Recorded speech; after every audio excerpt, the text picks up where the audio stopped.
Bonjour, je suis Frédéric Serrière, je suis conseiller en stratégie sur le marché des seniors.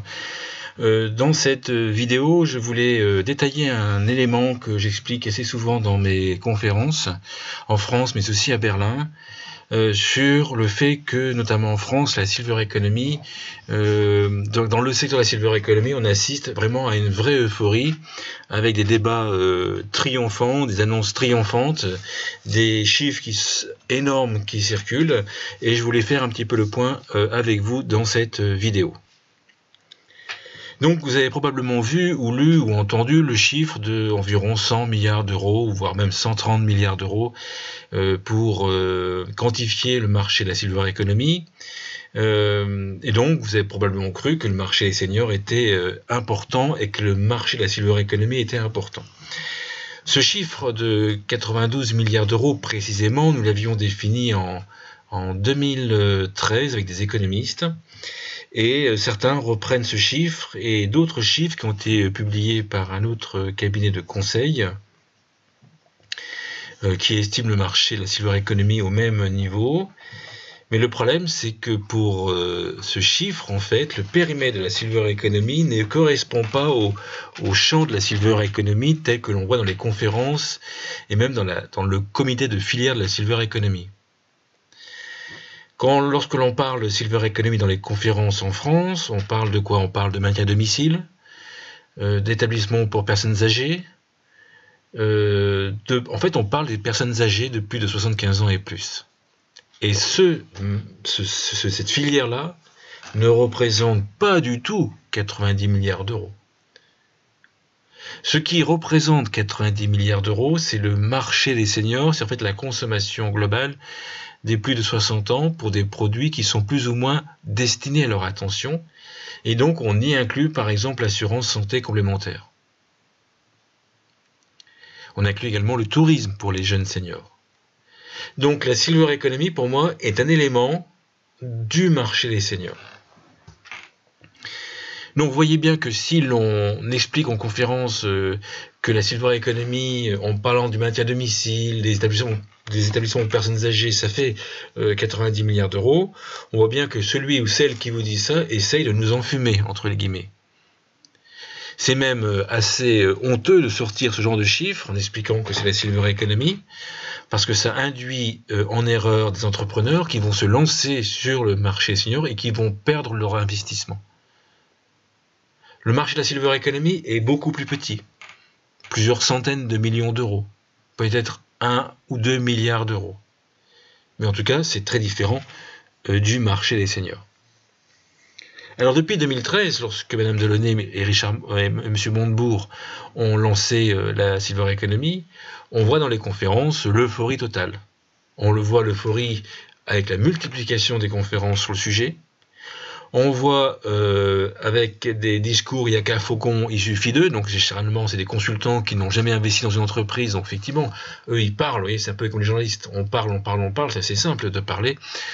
Mais nous qui sommes à la fois consultants, mais également investisseurs dans l'entreprise, on met notre argent sur la table. Là, effectivement, voilà pourquoi nous sommes peut-être plus crédibles que d'autres. Mais en tout cas, nous parlons vraiment de la réalité. Donc, il y a des chiffres qui sont diffusés de manière communicationnelle dans le jargon, qui ne sont pas là pour détailler la réalité d'un marché, mais qui sont là dans un but de communication de l'entreprise qui publie le chiffre. Par exemple, il y a un chiffre sur la Silver Economy qui dit que 56% des seniors sont intéressés ou se disent intéressés pour aller dans une résidence senior, en tout cas par les résidences seniors. Déjà, il faut se poser la question, que veut dire s'intéresser? Est-ce que s'intéresser, c'est lire une plaquette? Si vous voulez développer une résidence senior ou un autre produit, vous allez vous intéresser non pas à ceux qui s'intéressent à votre produit, à votre marché, mais vraiment à ceux qui ont l'intention d'acheter votre produit, votre service ou de l'utiliser. À mon avis, ça sera beaucoup plus précis. Donc, lorsque l'on pose la question « Êtes-vous intéressé par une résidence senior ?» Eh bien, vous surestimez le marché par environ 10, par un facteur de 10. Vous multipliez par 10 le potentiel réel du marché.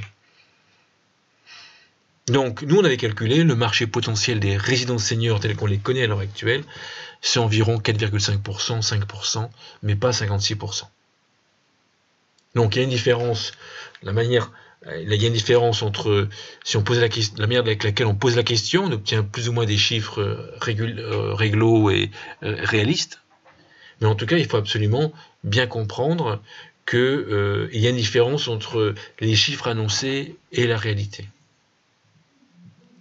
Et dans beaucoup de conférences, beaucoup n'ont pas l'objectif de satisfaire et de donner des chiffres réalistes et plausibles sur la silver economy, et donc on a tendance, mais sortent des chiffres en fait pour se faire mousser eux-mêmes, pour trouver des clients, pour trouver des investisseurs. Effectivement, si vous êtes une entreprise sur la silver economy, vous avez intérêt probablement à gonfler les chiffres du marché potentiel, de votre marché potentiel, pour attirer des investisseurs. Et donc c'est pour ça que l'on voit généralement des investisseurs qui investissent sur la silver economy, dans des entreprises où moi j'aurais pas mis un seul euro, mais bon, peu importe. Ils passent par une phase d'euphorie parce que l'entrepreneur et les associés existants leur ont, entre guillemets, bourré le mou, entre guillemets, pour faire miroiter la lune. Donc ils passent par une zone d'euphorie, après une zone d'interrogation parce que les résultats ne sont pas au niveau, et ensuite ils passent par une zone de crainte, une zone de colère. Là ils se disent, oh là là, on s'est fait rouler par ceux qui nous ont promis la lune. Et ensuite, ils passent par une dernière phase, généralement, ou une des dernières phases, qui est, ils lâchent prise, bref, ils acceptent, une phase d'acceptation.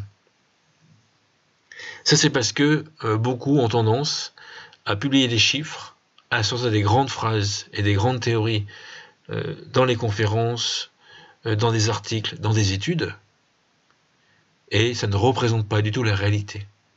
Ils se font simplement mousser. Donc, que faire? Tout d'abord, je vais encore une dernière phrase, encore une dernière histoire avant de vous dire que faire. J'étais récemment à une conférence sur Paris sur la silver economy, et j'étais dans la salle, j'écoutais, et il y avait un débat. Et bien sûr, dans le débat, toujours les mêmes choses, fausses, exagérées, sorties de leur contexte, bref, qui piègent tout le monde pour garder tout le monde sur perfusion euphorique. Et je reçois un SMS d'une personne qui est comme nous, qui avons beaucoup d'expérience sur le marché des seniors, et qui m'envoie un SMS et elle me dit toujours les mêmes informations fausses qui circulent dans les débats. Et moi, je lui ai répondu un petit peu de manière sarcastique à son SMS. Je lui ai dit, tant mieux pour nous consultants, plus c'est euphorique, plus nous, on a d'études à réaliser. Bon, bien sûr, c'était sarcastique, hein. C'est effectivement, plus on gonfle un marché de manière artificielle, plus les consultants ont d'études de marché sur un marché artificiel. Et ça ne dérange pas beaucoup de consultants, enfin certains consultants ça ne les dérange pas de faire des études sur des non-marchés, ça ne les dérange pas tant qu'ils gagnent du pognon, ils gagnent leur chiffre d'affaires, ça ne dérange pas. Alors que faire lorsque vous entendez une version ou un discours euphorisant et il n'y a qu'un faucon, c'est merveilleux, c'est l'Eldorado? C'est prendre du recul, avoir la tête froide, comparer différentes sources, savoir, lorsque vous avez un chiffre de 56% des seniors qui sont intéressés par une résidence senior, savoir qui a publié ce chiffre. Dans certains secteurs, c'est des lobbies qui ont publié ce chiffre. C'est des syndicats professionnels qui publient des chiffres. Donc, qui a publié le chiffre ? Dans quel but ce chiffre a été publié? Quel est l'intérêt de celui qui a publié le chiffre? Comment ce chiffre a-t-il été obtenu? Parce que par étude, on peut dire tout et n'importe quoi aux chiffres. Par exemple, quand on dit 92 milliards d'euros sur la silver economy, nous, on a précisé le cadre et le périmètre du marché des seniors. Et ensuite, bien sûr, avoir différents avis, questionner et comparer les différents avis. Alors je sais que c'est difficile lorsque vous êtes dans un cluster ou dans un groupement d'entreprises sur la silver economy et qu'en fait l'ensemble des membres eh ben, se gargarisent et puis se gargarisent d'euphorie ensemble, de façon à pouvoir dire oui, on est sur un grand marché, on est sur un grand marché. D'autres essayent également de se rassurer eux-mêmes, et je les critique pas, c'est humain. Ils ont créé une entreprise sur le marché des seniors sur un secteur d'activité qui n'est pas en croissance, par exemple, sur la téléassistance, par exemple. Un marché qui va être encore stable pendant 5 ans, vous imaginez. Et bien sûr, ils vont pas pleurer tous les jours devant une glace. Ils vont se motiver tous les matins pour aller au boulot avec une sorte de méthode Coué. Et donc, quand on est plusieurs à faire la méthode Coué dans une même salle, je peux vous garantir que on a tendance à croire que le marché est important et à sous-estimer les difficultés. Donc bien sûr, je ne dis pas qu'il n'y a pas de marché, parce que certains me disent, Frédéric Serriard dit qu'il n'y a pas de marché. Non, il y a des marchés, mais il faut être simplement réaliste par rapport au marché. Il y a 16 millions de personnes âgées en France, enfin 16 millions, pardon, de seniors, de retraités en France, il n'y en a pas 80. 16, c'est 16, c'est pas 17, c'est pas 18, c'est pas 20, c'est 16 millions. Si on dit qu'il y a 800 000 personnes qui ont Alzheimer, c'est pas 1 million, c'est 800 000 personnes qui ont Alzheimer. Voilà, donc je pense qu'il est important de prendre du recul par rapport au discours enflammé qu'on entend dans les conférences.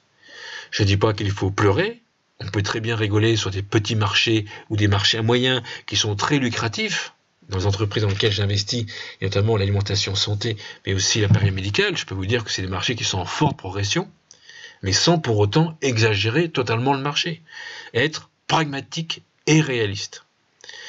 Et ça, effectivement, c'est difficile lorsqu'on appartient à un cluster qui est spécialisé sur la silver economy, parce que comme je le disais, tout le monde autour va dire que c'est merveilleux. Vous voyez, ça me rappelle un petit peu un de mes voisins à Berlin qui a vendu son appartement et qui m'a annoncé un prix de vente.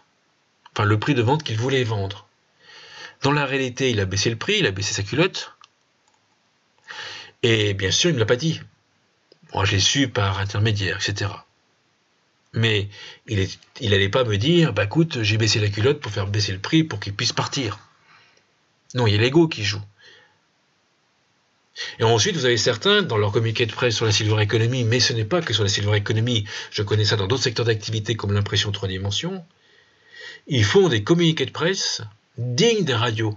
C'est en fait lorsque, pour ceux qui suivent le monde des radios, et lorsque vous avez les audiences des radios, vous avez des radios qui baissent, radios qui sont en hausse, certaines qui stagnent, ben vous êtes sûr que tout le monde gagne, que tout le monde est en hausse. Parce que chacun va prendre un critère très particulier pour expliquer qu'il est en hausse, qu'il a gagné, qu'il a réussi. Mais le marché dit qu'il y a des radios qui sont en hausse, il y a des radios qui se stagnent, il y a des radios qui sont en baisse. Donc, il faut être plutôt pragmatique, avoir du recul, avoir la tête froide, pas non plus se miner la tête et tomber en dépression, mais tout ça, être calme, posé, et regarder la situation telle qu'elle est, afin d'éviter l'euphorie ambiante, enfin en tout cas d'éviter de se faire avoir par cette euphorie. On peut très bien, moi j'y vais, dans des conférences où c'est euphorique, on passe un bon moment, mais je sais qu'en rentrant chez moi, ou en allant au boulot le lendemain, je sais que bon, on s'est amusé quoi. Et on a pris un petit verre d'alcool, bon je ne bois pas d'alcool, mais on prend un petit verre d'alcool et hop, on a été un peu euphorisé. Donc voilà ce que je voulais vous dire ça dans cette vidéo, être pragmatique par rapport à tous ceux qui sortent des informations qui sont fausses, et puis bien sûr si vous avez un consultant ou un expert du marché senior qui sort une information fausse, allez-vous travailler avec lui? Pensez-vous que c'est intéressant d'aller d'aller se faire aider par un consultant qui donne des chiffres erronés et des informations totalement explosées en conférence? Alors peut-être, pour ceux qui veulent se planter, il n'y a pas de problème, il faut y aller. Donc voilà ce que je voulais vous dire dans cette vidéo. Je suis à votre disposition et nous sommes à votre disposition pour échanger sur le marché des seniors. Nous couvrons les pays, la France, l'Allemagne, la Grande-Bretagne, une partie, le Japon, mais également les USA en propre, et après on se fédère avec d'autres pionniers du marché des seniors. On a pratiquement 20 ans d'expérience sur le sujet, certains ont plus d'expérience dans le réseau. Et nous avons des programmes, notamment un programme qui mixe le coaching et le consulting, qui est dédié pour les développeurs de projets de façon à pouvoir les faire démarrer très rapidement et de manière efficace. Et nous avons un autre programme qui est également un mix de coaching et de consulting, qui lui est destiné aux entreprises, aux entrepreneurs et aux chefs d'entreprise qui ont des difficultés avec à trouver des relais de croissance sur la senior ou qui avaient surestimé le marché. Et ce programme-là est destiné à relancer leur activité. Bien sûr, les deux programmes ne font pas de miracle sur des produits qui sont morts-nés, bien entendu. C'est pour ça que lorsque certains nous demandent, lorsque vous nous demandez de participer à ces programmes, des fois bien sûr on vous refuse parce que votre projet ne rentre pas, le projet est tellement en difficulté ou tellement pas en adéquation avec les seniors qu'il n'y a rien à faire. Donc ces programmes fonctionnent bien sûr, et ils fonctionnent bien que si bien sûr il y a un projet et qui est le chef d'entreprise qui soit en cohérence avec son projet également. Ça c'est important. Pour aller plus loin, vous pouvez voir mes autres vidéos sur YouTube. Vous allez sur YouTube, vous tapez Frédéric Serrière, vous allez sur la chaîne, vous verrez, il y a des vidéos. Ensuite, vous pouvez lire mon guide Silver Economy. Il y a la version 2019 qui est sortie, bien sûr, chaque année je sors une version. La version 2019 fait de plus de 800 pages, 57 €, format A4, donc vous voyez, c'est quand même beaucoup d'informations. Et en 800 pages, je couvre l'ensemble des éléments de base essentiels qu'il faut connaître pour avoir plus de chances de réussir sur le marché des seniors et la Silver Economy. Et enfin, si vous voulez aller plus loin, vous former en ligne, nous avons des formations en ligne packagées sur le site Silver Economy lesformations.com, et vous pourrez vous former au rythme que vous voulez, au moment que vous voulez, aussi longtemps que vous voulez durant la durée de location de la vidéo, puisque c'est des vidéos. Pour aller plus loin, me contacter, le numéro de téléphone du standard en France et également le mail de mon assistante en Allemagne. Voilà ce que je voulais vous dire. Je vous remercie d'avoir regardé cette vidéo, de m'avoir écouté jusqu'à la fin. Merci beaucoup.